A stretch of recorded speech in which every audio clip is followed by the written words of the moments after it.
Hi everyone, this is Arvind Kumar Shah, this year's rank 123 and ये दूसरी video है उस सीरीज में कि बिगिनर्स को ये प्रिपरेशन कैसे स्टार्ट करनी चाहिए। पहले वीडियो में हमने बहुत जेनरिक लेवल की बात करी कि हमको इस प्रिपरेशन में एंटर करना है कि नहीं, कि क्या है हमारी प्रिपरेशन, इस मतलब क्या हमारे में वो कैपेबिलिटीज़ हैं जो यूपीएससी मांगता है।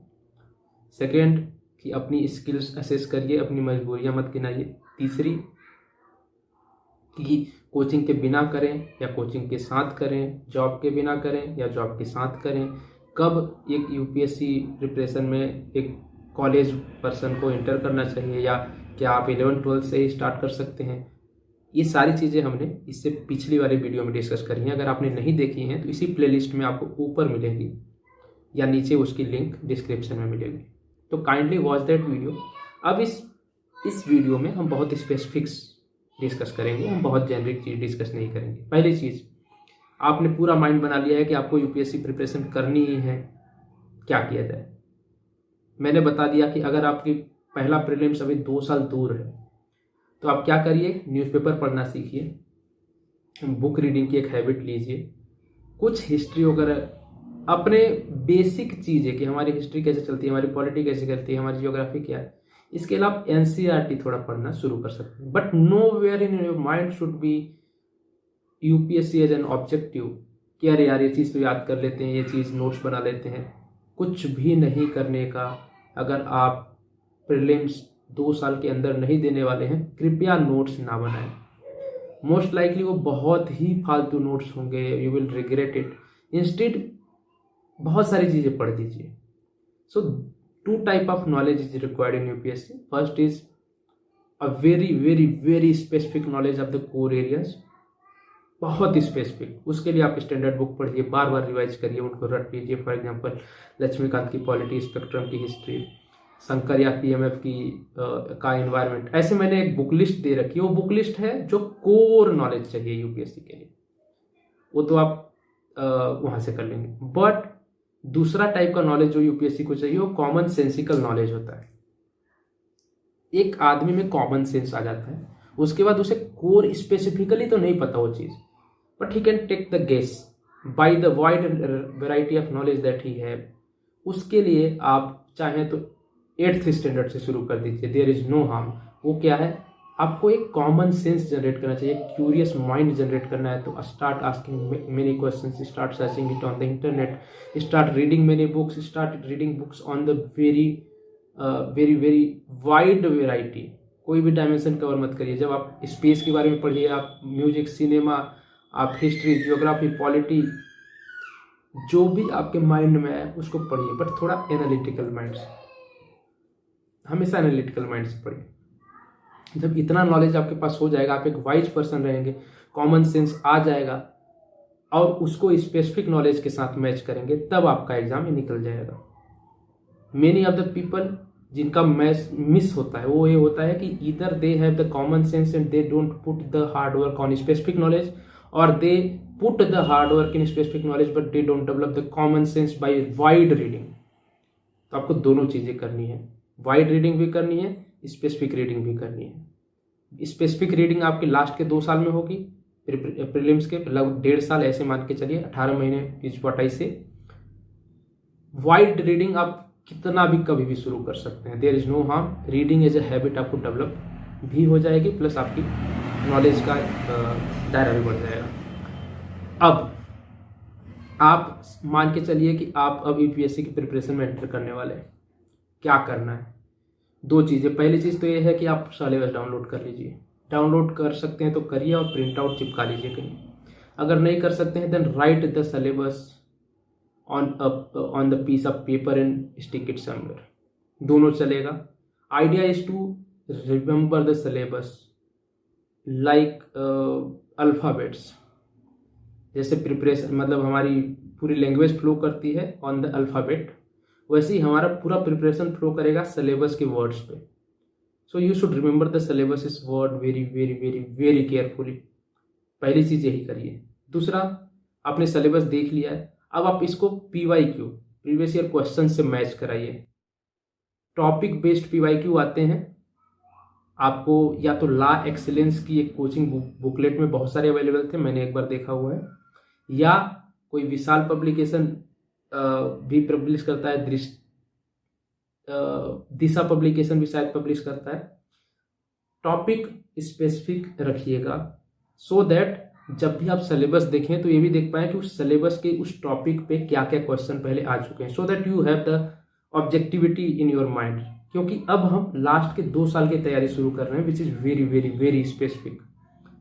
ये करना है, पूरा PYQ लीजिए टॉपिक बेस्ड और उसको सिलेबस के साथ मैच करिए। सिलेबस का ये पॉइंट है, इस पे क्या क्वेश्चन आते हैं। सी की सिलेबस का ये पॉइंट मेंस में इंपॉर्टेंट है, प्रीलिम्स में इंपॉर्टेंट है, ये भी आपको डाउट होने वाला है। जब आप शुरुआती तैयारी कर रहे हैं, शुरू के 6-7 महीने 8 महीने, you can keep the prelims and mains preparation common, क्योंकि आप बुक्स पहली बार पढ़ रहे हैं, you don't know the objective mindset कि कैसे ऑब्जेक्टिव माइंडसेट के साथ एक चीज पढ़ी जाती है। तो उस टाइम तक आप दोनों को एक साथ पढ़िए। जैसे जैसे प्रीलिम्स पास आने लगे, 6-7 महीने बचे हैं प्रीलिम्स मान लीजिए, start being prelims specific now. उसके बाद जैसे प्रीलिम्स खत्म होता है, स्टार्ट बीइंग मेंस स्पेसिफिक। तो पहले कॉमन प्रीलिम्स और मेंस, फिर प्रीलिम्स स्पेसिफिक, फिर मेंस स्पेसिफिक। अब जब आप प्रीलिम्स स्पेसिफिक होने लगेंगे तो आपको आइडिया आने लगेगा that there are certain topics which are very very very important for prelims and not important for mains as such, या कि इंपॉर्टेंट भी हैं तो अगर वो प्रीलिम्स में आपने पढ़ लिए हैं तो मेंस का हैंडल हो जाता है। Topics such as economy, environment, history, polity, science and technology, very very very important for prelims. ये 5 टॉपिक हैं, अगर कर लीजिए तो आपका कोर बहुत सही सॉर्टेड हो जाता है। 80 क्वेश्चंस लगभग इसी से आते हैं। 20 क्वेश्चंस के लिए आप पूरी दुनिया खंगाल डालिए, that is another thing, but 80 question इसी 5 टॉपिक से आने वाले हैं। लेकिन ये सारे टॉपिक्स जो हैं, क्योंकि आपने इतने अच्छे से पढ़ लिया है कि मेंस में बहुत ज़्यादा पढ़ने की जरूरत नहीं, मेंस का सिलेबस अलग हो जाता है। तो मेंस प्रिपरेशन करने जाएंगे तो इन सब टॉपिक पे फोकस नहीं करेंगे। ये सारी चीज़ें मैंने अपने प्रीलिम्स स्ट्रेटजी, अपने मेंस स्ट्रेटजी में बात करी हैं एक प्लेलिस्ट में, जिसमें प्लेलिस्ट में वीडियो है। इसी प्लेलिस्ट में आप चाहेंगे विल सी मेनी वीडियोस, वहाँ पे आप इसे देख सकते हैं। अब आगे आते हैं, सिलेबस डाउनलोड कर लिया, PYQ कर लिया, अब एक बुक लिस्ट क्या क्या पढ़ना है हमें बता दिया कि एक तो बुक लिस्ट होती है जो एक्सपेंशन ऑफ नॉलेज के लिए है, जो भी आपके माइंड में लगे कि यार ये सिलेबस के आसपास की बुक है एंड बहुत जल्दी पढ़ सकते हैं, इजी लैंग्वेज है, पढ़ लीजिए, there is no harm whatsoever. आपको ऐसे लग रहा होगा कि 2 दिन वेस्ट किया और नोट्स भी नहीं बनाए तो मतलब क्या निकला बुक पढ़ने का? नहीं, मतलब निकला, आपका विजडम बढ़ गया, you don't no it but पढ़ गया हो। तो एक टाइप की बुक होती है जो विजडम बढ़ाने के लिए है, कॉमन सेंस बढ़ाने के लिए है। दूसरी है जो आपकी मेमोरी बेस्ड नॉलेज के लिए काम आती है, बहुत स्पेसिफिक नॉलेज के लिए काम आने वाली है, and for that you need very specific book list. Book list मैं इसी के PDF में नीचे दे दूंगा, मतलब आप डिस्क्रिप्शन में उस बुक लिस्ट को पा जाएंगे, वहां से देखिएगा। मैंने वो सारे बुक मेंशन करने की कोशिश करी है जो सेल्फ सफिशिएंट टाइप की होती हैं, बट उसके अलावा भी आपको पढ़ने का मन करे you can do it. But कुछ भी समझ नहीं आ रहा है तो those are the books which are very good. वो मेरी बुक लिस्ट नहीं है, मैंने पढ़ते टाइम पे बहुत अलग बुक पढ़ी है, but I don't suggest them because I found out later that my books were not that good. तो अभी के टाइम पर जो गुड बुक्स अवेलेबल है मैंने वो बुक सजेस्ट करी है, so kindly go through that. एक क्वेश्चन ये है कि NCERT कहाँ से शुरू करें। बहुत सारे लोग बोलेंगे 6th से शुरू कर लो, 12th तक पढ़ो, ठीक है, वो स्ट्रेटजी किसी के लिए काम करेगी, but you should decide, you should ask कि क्या है मेरे लिए काम करेगी। तो जस्ट आई एम सेइंग, आप सीधे स्टैंडर्ड बुक पहले ही उठा लीजिए। पहली चीज तो ये है कि आप कितने होशियार हैं। अगर आप स्टैंडर्ड बुक सीधे समझ सकते हैं, NCERT डिस्पेंसिबल है। बहुत ज़्यादा प्रोवोकेटिव स्टेटमेंट है क्योंकि NCERT की पूजा हो रही है, but that is what I am saying. अगर आपको स्टैंडर्ड बुक सीधे लक्ष्मीकांत सीधे समझ में आ जा रही है, पॉलिटिकल थ्योरी और कॉन्स्टिट्यूशन एट वर्क सब कुछ बच्चा है उसके सामने, उनको एक आध बार पढ़ सकते हो, but literally there is nothing which is missed in this books, जो स्टैंडर्ड बुक्स है। तो पहले स्टैंडर्ड बुक्स अगर समझ नहीं आ रही हैं तो NCERT 12वीं 11वीं वो भी समझ नहीं आ रही है, तब आप जाइए 8वीं 9th एंड 10th पे। वो भी समझ नहीं आ रही है, then go to 6th 7th and 8th one. Go in the reverse and stick to the level where you can understand and don't go below that. There is practically no need. So NCERTs should be read by the people who cannot understand standard books directly, क्योंकि it is very natural कि if you are from science background or engineering background, probably you are not well versed about the humanities subject, so it is natural that you might have to read NCERTs. But those who are from humanities background, who have already read this, who know that there is not much need to read NCERTs for them, they can directly jump to standard books. So this is about the book list. आगे बढ़ते हैं. Newspaper, I already said कि newspaper जितना जल्दी अपनी ज़िंदगी में शुरू कर सकते हैं, you can do it. UPSC preparation आपको 5 साल बाद भी शुरू करनी है, then also you can start it right now. But newspaper कौन सा और कैसे पढ़ना है, हियर आपका अपना विजडम काम आ सकता है. But if you have to ask me without being politically correct, I would say read Indian Express and not the Hindu. I won't explain it because it is not the place to explain it. Read Indian Express if you are confused कि कौन सा पढ़ा जाए. ठीक है, Indian express ज़्यादा balanced है, ज़्यादा डाइवर्स है, ईजी है. Indian express does not make it about language, कि लैंग्वेज आपको चैलेंज लग रही है तो फिर तो दिक्कत ही है ना. UPSC does not focus much on language. उसके सारे क्वेश्चन पेपर्स बहुत ईजी टू अंडरस्टैंड होते हैं, ऐसे के टॉपिक बहुत. There is practically no use of complicated language in UPSC except probably in your optional के लिए पढ़ना हो तो पढ़ सकते हैं. So you are confused, read Indian Express. Otherwise whatever you have chosen will do. I will not say that. अब पढ़ना कैसे है किसी न्यूज़पेपर को, तो again if you are starting, मतलब बहुत बिगिनर लेवल पे हो, तो read from top to bottom सब कुछ पढ़ लीजिए. फर्स्ट यू शुड नो कि what kind of news is there in the newspapers. पढ़ लीजिए, there is no issue. As you develop this habit, after some times you will start getting some patterns in your mind. Okay, in this page the information provided is for uncles who likes to read about murder news. तो इस पे पूरा murder news आता है, this is not for me. Then you will find sports section. Okay, probably not very important. Till last year it was advisable, don't read sports section at all. This year some questions came from sports in UPSC prelims and now everybody is confused what to do. I'll say still don't read sports section for this exam. You can be a little aware about the sports, what is happening, but practically there is not much use of reading sports even though it has come in these years. There are some sections such as economy, probably you will not understand right now. So don't leave reading it, generate the ability to understand it. And that's why if you start early reading the newspaper, ये benefit है कि economy वाला page थोड़ा time लेता है समझ में आने.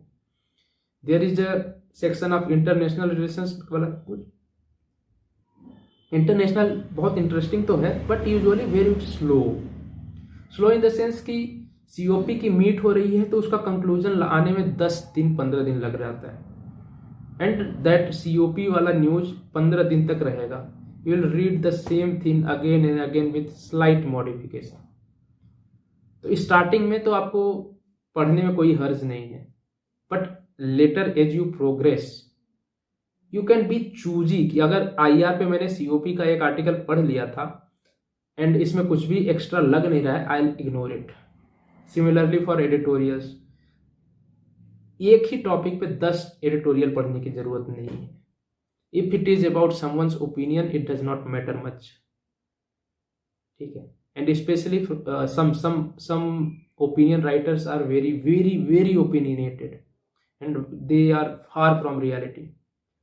तो आपको धीरे धीरे समझ में आने लगेगा if some people are having grudge against something, you can ignore those articles. Then a question कि न्यूज़पेपर के नोट्स बनाने या नहीं बनाने, आई विल से कि आपके अंदर एक इच्छा है बनाने की तो आप ट्राई करिए 1-2 महीने, अगर इच्छा नहीं है बिल्कुल ट्राई मत करिए। 1-2 महीने बाद आपकी इच्छा मर जानी है वैसे भी न्यूज़पेपर की। The reason I am saying there is no need to make notes for newspaper is either you don't know what to make notes out of, or your notes will be too big. 1 साल अगर आपने सारे important things का news की notes बना दी, इतना मोटा हो जाएगा, पढ़ा नहीं जाएगा। Plus it is a heavy task, it takes a lot of time. तो इन सब वजहों से क्या होता है कि न्यूज़पेपर बहुत ज़्यादा टाइम लेने लगता है। तो शुरू में आप ट्राई करिए, बट जैसे ही आपको लगना लगेगा कि I am not getting any benefit by making notes और my notes are not very good, it is okay to not make notes of newspaper, that is what I am saying. मैंने 1-2 महीने बनाया, मेरे को समझ में आ गया no there is no point and I did not make the notes. आप मंथली मैगजीन पर रिलाई करिए, वो न्यूज़पेपर के ही नोट्स हैं, बहुत सारे लोगों ने मिल के बनाए हैं, बहुत अच्छे माइंड से बनाए हैं। Instead of making notes, you can follow 2 monthly magazines. अगर करना है तो मैं तो बोलूँगा 1 काफ़ी है। आप एक्चुअल एग्जाम से पहले you can go through monthly magazines of 2 institutes for current affair based topics such as science and tech, environment and economy and IR maybe। ऐसे करके आप न्यूज़पेपर को हैंडल कर सकते हैं। अगला क्वेश्चन है कि how to remember the info and how to schedule our day. Beginners की ये दिक्कत होती है। Again if you can stay like wake up early, अगर आपके पास 2 चॉइस है कि waking up early, waking up late, और मैं दोनों कर सकता हूं, तो wake up early, why so that you are in sync with the sun's circadian cycle, I am not sure if that is the right word. उससे क्या होता है कि as sun rises and as sun sleeps, ऐसे अगर आप भी करेंगे तो आप उस साइकिल में रहेंगे और सिंक में रहेंगे, तो आप बहुत, आपका माइंड फ्रेश रहेगा और it's like going with the flow of river. अगर आप जैसे जैसे पानी बह रहा वैसे वैसे बह रहे हैं तो आप बहुत कंफर्टेबली बहेंगे। अगर आप उसमें बहुत आड़ा तिरछा कर देंगे कि रिवर इधर जा रही है आप उधर जा रहे हैं, that is same be in the sync of sun's cycle, तो वो प्रिपरेशन में बेनिफिट करता है। But it does not in any way mean that this is the only way to read. अगर आपको बाद में पढ़ने में मजा आता है तो करिए, बट एक सजेशन है that when ever you wake up, reading would be the first thing in your mind. अगर आप 4 बजे भी उठते हैं शाम को तो पढ़िए। एन इम्पॉर्टेंट चीज सिर्फ उठने के जस्ट बाद ही कर लीजिए। I would even suggest कि if you wake up, don't do any unnecessary thing.